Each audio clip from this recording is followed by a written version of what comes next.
चुनावी घोषणा होती, खरं नव्हतं आणि नंतर ते मागे घेण्यात आलं, ही गोष्ट खरी आहे, मी त्याचा साक्षीदार आहे। मला महाराष्ट्राला सांगायचं आहे की मागे त्यांनी ती पूर्ण नेलं नाही, केलं नाही। मी आज सभागृहाला सांगतो, आम्ही जे 1 हॉर्सपॉवर पासून 7.5 हॉर्सपॉवर पर्यंत वीज बिल माफ केलेलं आहे, ते काही एका बिला करता नाही, कायम ठेवायचंय। त्याच्याकरता शेतकऱ्यांनी आम्हीच ते राबवणार आहे, त्याच्यामुळे आम्हाला परत द्यायचंय, पाठवायचं इथं, तर कायम होणार ना। हे पाठवलेलं मागे घेतील, यांना पाठवून काही उपयोग नाही। त्यामुळं अध्यक्ष महोदय, मी आपल्याला सांगतो, आम्ही मुख्यमंत्र्यांनी देवेंद्रजींनी याचा फार बारकाईने अभ्यास केला। तुम्ही म्हणाल कसं काय पुढे करणार आहे?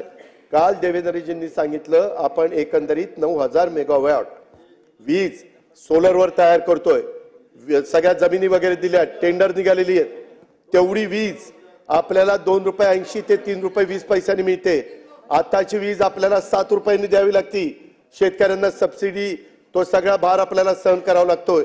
ही वीज आपण देतोय, त्याच्यात 14,000 कोटी रुपये राज्य सरकारने भार उचललेला आहे, परंतु दरवर्षी त्याच्यात 14,000, 13,000, 12,000 असं कमी होणार आहे।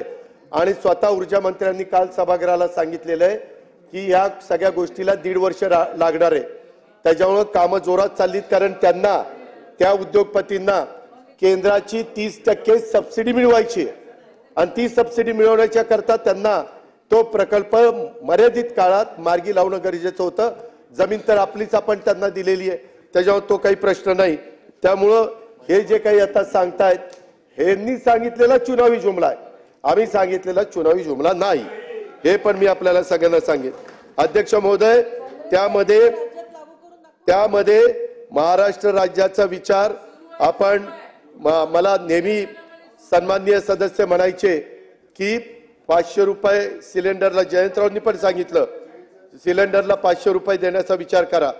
उलट मला सभागृहाला सांगायचं आणि सभागृहाच्या मार्फत ह्या राज्याला सांगायचं आहे, आम्ही ज्या चांगल्या योजना देतोय त्या लोकोपयोगी योजना आहेत, लोकांचं भलं करणाऱ्या योजना आहेत, परंतु जाणीवपूर्वक त्याच्यामध्ये आडकाठी घालण्याचा प्रयत्न विरोधकांच्याकडनं त्या ठिकाणी केला जातो। महाराष्ट्राचा जर विचार केला तर जसं प्रधानमंत्री उज्ज्वला योजना 2016 पासून देश पातळीवर आहे, मे 2024 पर्यंत या योजनेतनं 52,16,000 कुटुंबाची गॅस जोडणी झालेली आहे। याचा विचार करता आम्ही 52,16,000 कुटुंबांना राज्य सरकारतर्फे 3 सिलेंडर देणार आहोत।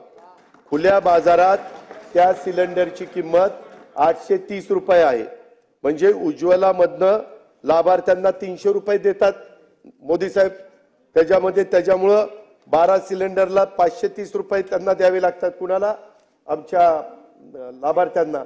आता आम्ही महिलांना, आता आम्ही ₹830 देतोय, ₹830।